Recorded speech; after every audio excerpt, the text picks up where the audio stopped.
told you that Creative Black Country has a rolling programme that supports local groups to have a go at something creative? Welcome to the Creative Communities podcast, where we'll be sharing the experiences of some local community groups that have already benefited. I'm your host, Laura, one of Creative Black Country's creative advisors.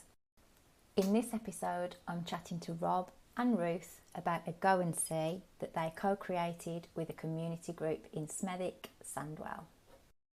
Hi, I'm Ruth. I'm an artist. I work with community groups and I've been working with Rob at Dorothy Parkes Centre. I'm Robert Bruce. I'm Chief Executive Officer at Dorothy Parkes Centre, which is a community centre in Smethwick. So, Ruth, would you like to tell us a little bit more about your background as an artist and your creative practice? I work as an artist around the Black Country and facilitate creative workshops in a range of places. So I work at the Barber Institute of Fine Arts and deliver their recovery art programme and do freelance work in different galleries, but also in community settings. So a range of activities really, from drawing, textiles, printmaking, bit of clay. Yeah, so that's what I do. Brilliant. Multifaceted, multi-talented, creative, a bit of everything. Rob, would you like to tell us a little bit about the group that were involved in this Creative Communities project? Yeah, sure. So at Dorothy Parkes, we run a number of different groups, services, activities, projects, and we run a group called Art for Wellbeing. It's one of our longest standing groups. It's been at the centre well before my time. Drop-in basis, so people can stay as long as or as little as they want. It's a free group. People can bring their own kit or they can use kit that we provide. And it's just a really informal but collective opportunity to just come together and do what you like or as much or as little as you want. So we have people that come in with colouring books, but then we've got people that come and bring a canvas and an easel. It doesn't matter what kind of level or what standard, you are welcome. And there's a facilitator who is available to give a little bit of support if needed, but it's not like you come in and you're kind of dictated as to, right, you're doing this today or you're doing that. And because of the people that attend, they are people that may be have some issues around mental health. So it's not like you have to come every week. And as I say, if you feel at a certain point in the group that you've had enough that day, you're welcome to leave. But they've built some friendships there. They feel safe. They're warm. They get access to refreshments. And yeah, it just gives them that opportunity to explore art and just enjoy themselves. Sounds amazing. And Ruth, can I ask what inspired you to collaborate with Rob and the group on this project? What drew you to the group and the Dorothy Parkes Centre? I suppose for the last probably year and a half maybe, I've been working with Dorothy Parkes and Rob on different projects. So we've worked on a Cosy Communities project where we worked with a group of people and we did creative workshops, and we were able to we produced 250 copies of a community booklet that they created all the content for. And we've worked on a couple of other projects where we went on a trip to Botanical Gardens. But for me, the main reason, it is so warm and lovely when you're there, and everybody is so friendly. You get it is a really special place. And I suppose I go to a lot of places and a lot of places are lovely, but this one is it is really special. And then I'd not met the art group, and Robert just sort of said, why didn't you come and chat to the art group, see what they're doing, find out what they might want to do next? And Rob, what is it about Ruth and Ruth's practice that makes her perfect to be a facilitator at Dorothy Parkes with this group? She's got the knowledge, the experience, the skills from the arts perspective. She's got a really good manner with the people that attend the group. So she's friendly, she's welcoming, warm. She knows what she's on about.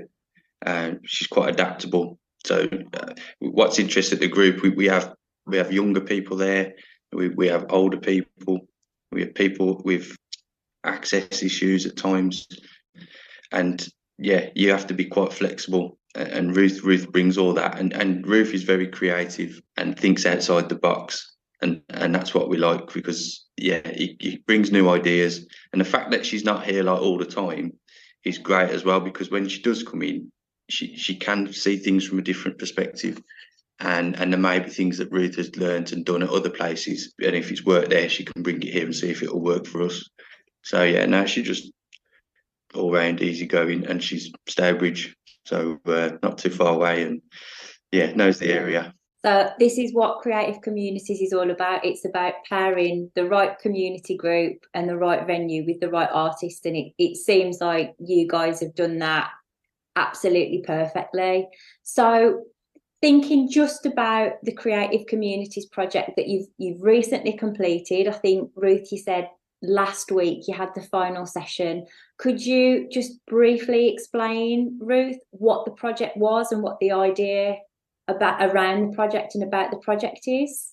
Yeah, so I came in and met the group and chatted to them. This was probably about 3 months ago. Chatted to them about what they would like. Would they like to go on a visit? Would they like to go and go to an art gallery? Would they like to take part in a new different type of activity, as well as their normal sort of group, if you like? So and from that there was quite a lot of feedback where some people in the group hadn't left Sandwell in 10 years, hadn't been on a trip to see something new in 10 years, different reasons, maybe sort of access or maybe confidence, or then with COVID, and and everybody was really enthusiastic when I mentioned, we could go on a trip, would you want to come with me?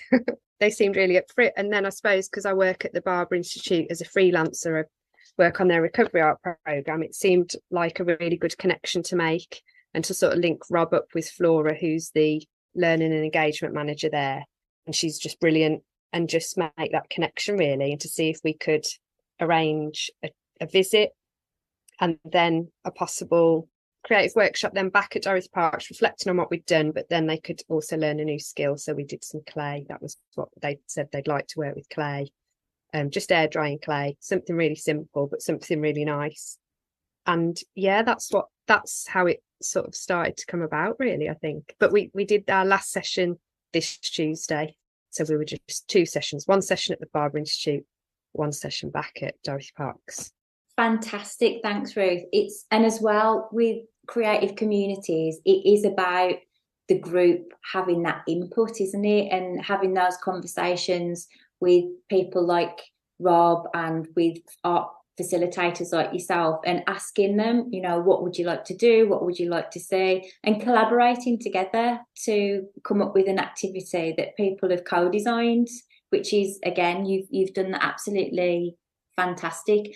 Were there any other roles that the community members or the group members played in the formation of the project? Rob, do you want to? Well, on the day we were supported by volunteers, so we needed a number of volunteers to assist Ruth and the other facilitator from a health and safety aspect and also logistic aspect.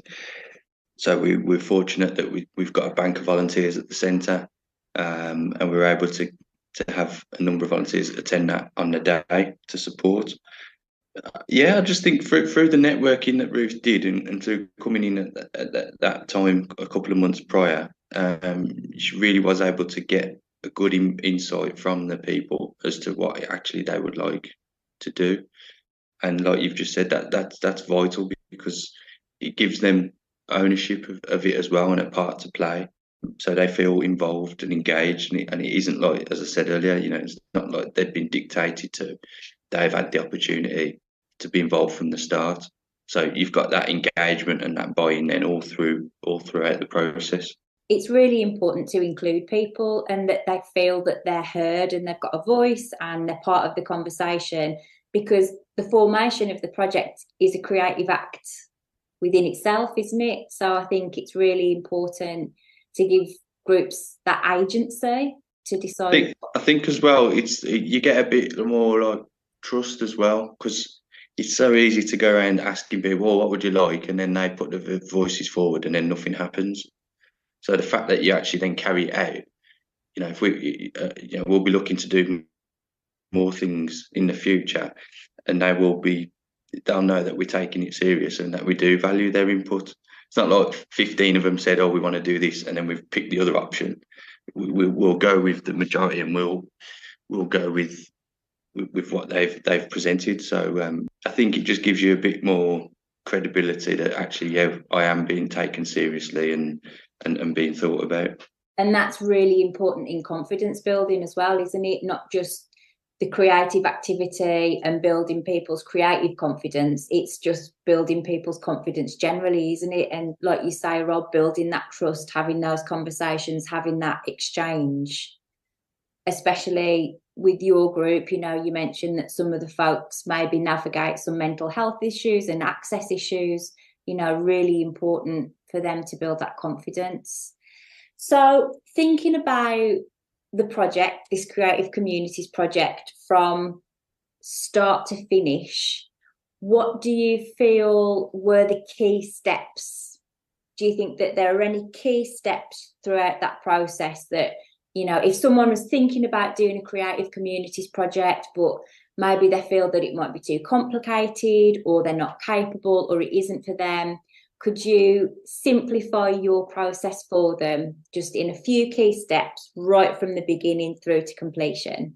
I'd say you identify somebody to work with. So for us, having that knowledge and that experience of working with Ruth, that was a good start. So there you've got a captive audience, and you've got somebody potentially there to help facilitate, and who knows a bit more about what they're on about rather than myself, who doesn't.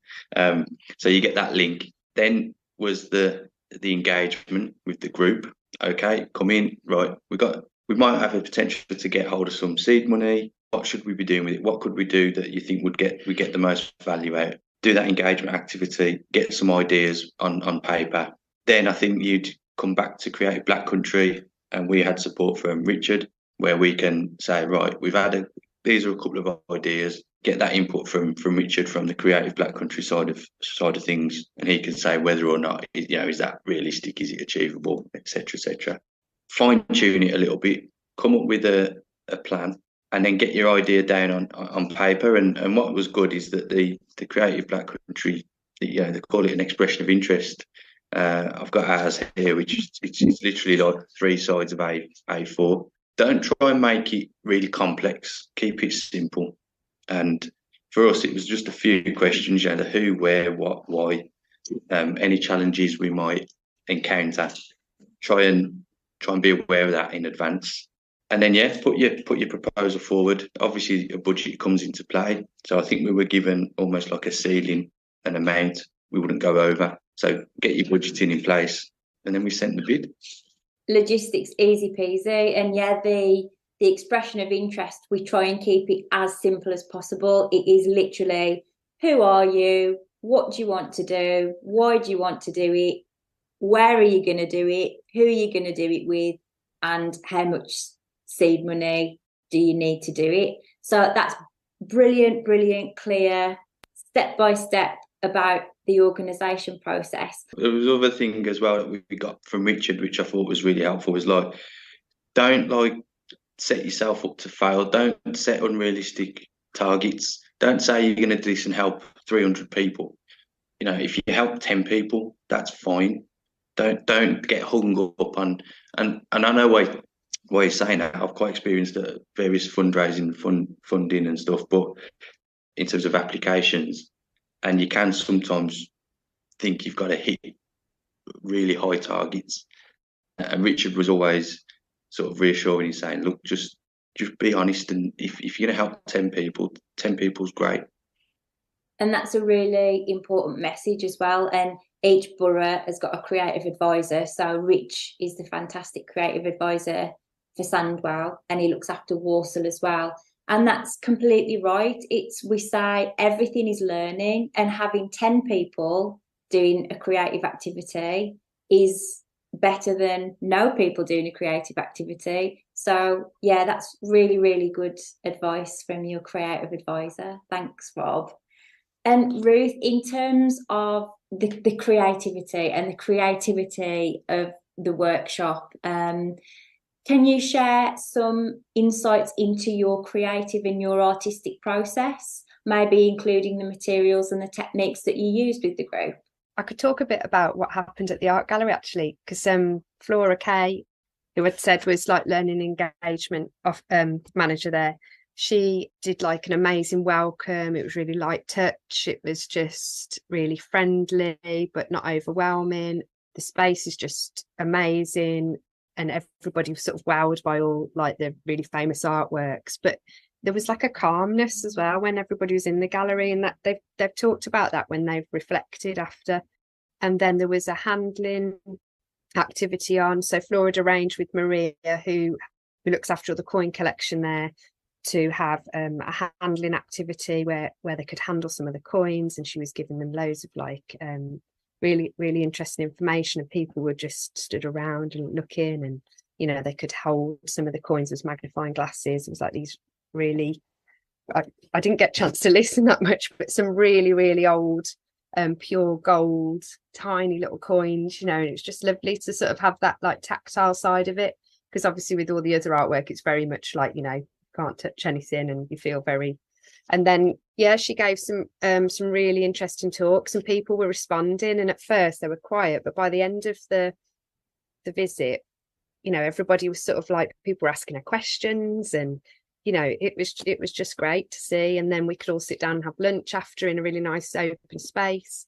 I suppose for me, when I'm working with people, I think it's making sure everybody's comfortable, but the material that you use, so clay is just great. We use it a lot with recovery art at the Barber Institute, because it's just got that tactile quality, and it can just bring you sort of back down to earth really if you're feeling, you know, anxious. And there's a few activities that we do where, you know, just holding the clay, thinking about the temperature while we're all chatting about, you know, reflected on the gallery visit. We were all holding a piece of clay, and we were all just like, so you've got something to do with your hands, so people didn't feel like, oh, I've got to talk now, and you know, and just trying to keep it really relaxed and really simple. So we just got lots of objects, materials, textures, and people could come up with a coin, or they could come up with a tile, or you know, we made a little thumb pot at the beginning just to get used to the clay, and then they could start sort of pressing things into the clay, creating patterns. We used a lot of pasta, which they found quite funny, because I bought posh pasta from Waitrose. So they made some really lovely things, and I think they're looking forward to maybe painting them, or we talked about if you just gloss them with a bit of PVA glue the following week, you know, it would strengthen it. Yeah, and we had a lovely reflection session as well. But I just wanted to say about, like, when you're talking about the process, for me, I found it brilliant that I'm not like the best at organising like practical things. So when me and Rob were working together, I'd sort of chatted to the group and realised one member of the group, to get out and about is really difficult for her because she's got an electric wheelchair. But Rob then was able to sort out all the access needs, if you like. And I think that was a really important thing, because it's a bit daunting sometimes when you chat to a group and then you realise like you've got to make sure everybody's okay and everybody's safe and how everybody gets there. But I think it just worked really well that Rob's really organised, and sort of the communication's really good as well. Flora also sent like a plan and like how we could access the building. I probably jumped onto another question, but I just wanted to get that in. It's really important, and again, this is a really great thing about creative communities, and one of its strengths is that we act as kind of creative matchmakers and pair artists and community groups and community leaders that have got different skills, and those people coming together and sharing those skills is what makes this kind of lovely delivery come to life. So it's a really, really great point. Thank you, Ruth. And talking of challenges and having to organise things, Rob, were there any challenges that you had to overcome during this project? I think there's always going to be challenges, yeah. Nothing, unfortunately, is ever smooth, is it? But I think you just learn from experience, and yeah, that comes in your planning and your preparation. So at the point where Ruth has done the engagement, me and Ruth then meet and we go through the ideas, and we discuss, okay, this is great, however, this could be proved to be a challenge or that. And I think for us, with the idea that we went with and the trip, access was probably the biggest challenge. And what you don't want to do is, if you've got a group of 15, 20 people, you can't exclude anyone. You know, it would have been heartbreaking for us to say, well, we're going to take 18 of you, but you two, you can't go, so you're going to have to miss out. So accessibility was a challenge, and we have got members of the group with walkers and wheelchairs. We were able to get a coach that was able to manage with that, but we did have a client who due to the size of her sort of mobility scooter, we had to get external transport for her. We got on that really early. I think we booked that about a month before the trip. So that was something we had to really consider. What I'm pleased to say is that following that day, she was really pleased with the service, really pleased with how that went, and has now got a contact for future provision. And she was just over the moon that she was able to get out. She hasn't been anywhere like that for a number of years. And then I think other than that, it's your general, whenever you're going off site, you've got to be conscious. Like I said, you're almost playing into other people's hands because we're comfortable here. We know all the fire drills, all the the procedures. But when you're going off site and then you're on transport and then you're at somewhere else, so we just made sure we'd got our risk assessments on board, safeguarding, and again that was communication between ourselves and the barber. And Flora was really helpful in helping us sort all that out. On the day itself, you're hopeful that as many people turn up as have said they're going to. But again, that's something that's a little bit out of your hands. But again, we did a lot of build up in the weeks, reminding them. I think the start time, we tried to keep it similar to their regular group time. And yeah, just it really. I don't think there was anything, I don't know, Ruth, on the day itself. I don't know if anything came up there that we hadn't factored in or considered, but we just tried to do as much as we could in our preparation to ensure that we made sure it was going to be seamless as possible. And I think that's all you can do, isn't it? You just got to, do the best that you can, be as organised as you can beforehand, and just roll with it and go with it, and just be prepared to think on your feet if anything does arise. But yeah, thanks, Rob. That was a really comprehensive. It was really, really helpful having extra volunteers. But also, I think for me, I found it really useful that I know the barber. I think I thought after, if I'd have been, because I know it wasn't just me taking the group, but I did feel this you're responsible for this group, and me and Kim worked really well together, and we had Trudy, who's a member of staff as well. But it was nice knowing the building. I'm guessing, and please correct me if I'm wrong, you were familiar the location of the Go and See, so you felt at ease, and you maybe felt like you were sharing that location with the group. Yeah, definitely. Because for me, it's like it's a big part of my life, the Barber Institute, and I only work there once a month, but we did a lot of work online in lockdown, and we did a session. It just got me thinking about this just after lockdown, when we first all came back into the building, and it was like a coming home session for our recovery art group, and it was really emotional. But when I asked the group about how they felt when they were in the gallery, one of the participants said, it was like coming home. That's with building creative confidence, and for folks to feel comfortable and at home and enjoy being in art spaces and creative spaces. It's massively important.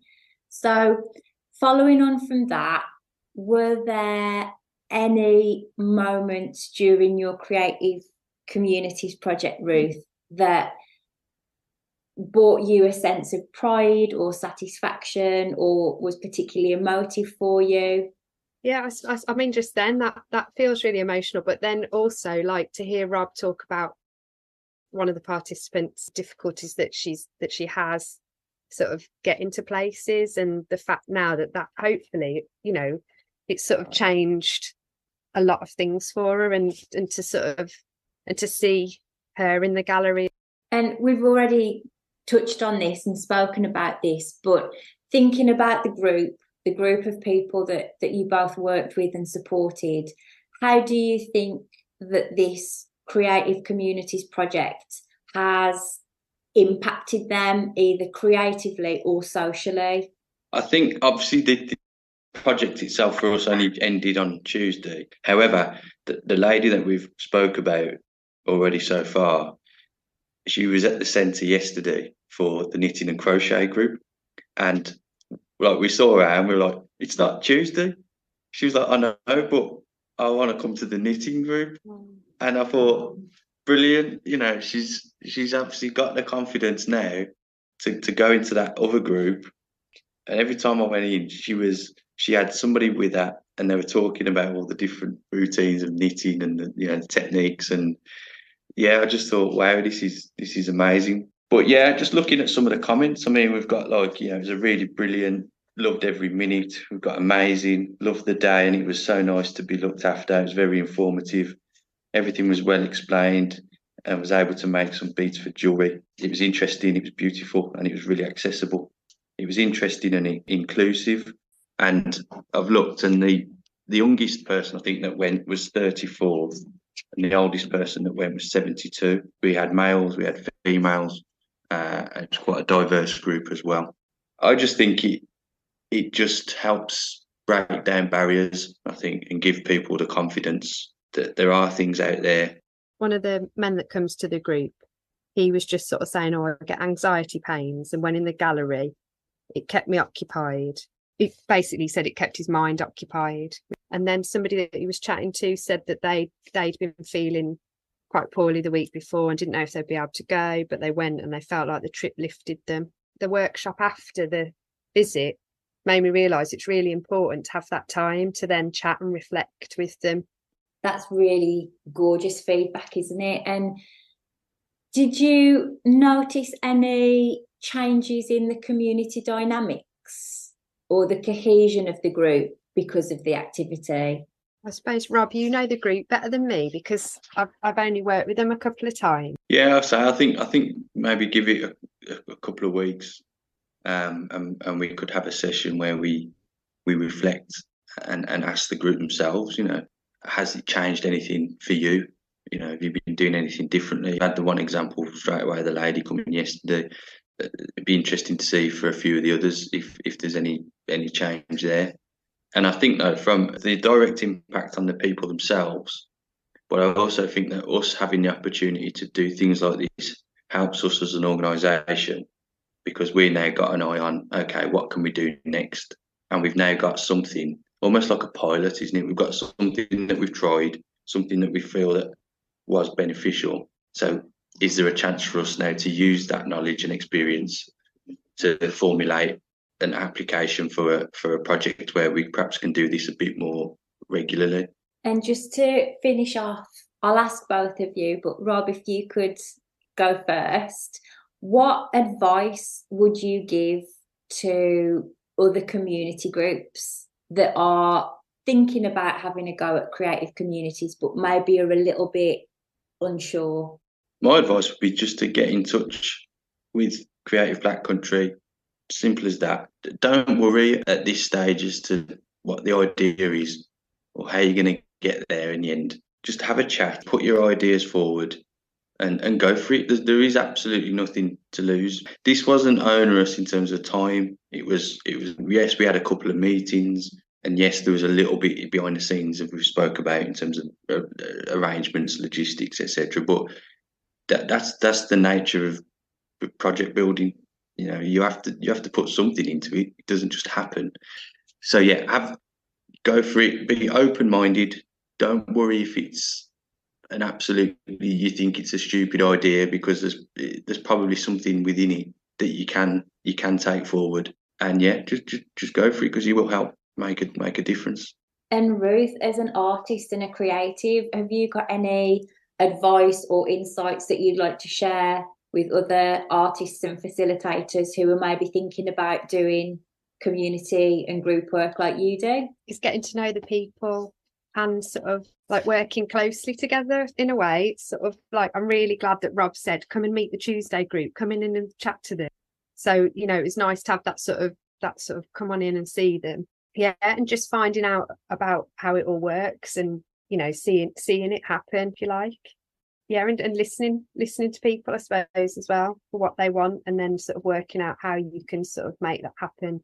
Brilliant advice. And if the people listening would like to know more about Dorothy Parkes, Rob, do you have any ways that you'd like to share of how people might be able to see what you do or get in touch? Yeah, there's plenty of ways. We have a website, very user-friendly website, www.dorothyparkes.org, and it's Parkes with an E, Parkes. And then we try and be as proactive as we can on social media. So if you search Dorothy Parkes on Facebook, Twitter, Instagram, you'll find us on there. And we do try and promote a lot of what we do. And Ruth, if anyone would like to see any more of your beautiful work or lovely projects, where are folks able to find you? I'm on Instagram, so I'm at Ruth Turnball, which is TURNBULL Art Club. The other thing that I do with my friend with our trolleys is on Instagram as well, which is at wearemakers_BC. Brilliant. Thank you both so much for your time. I really appreciate it.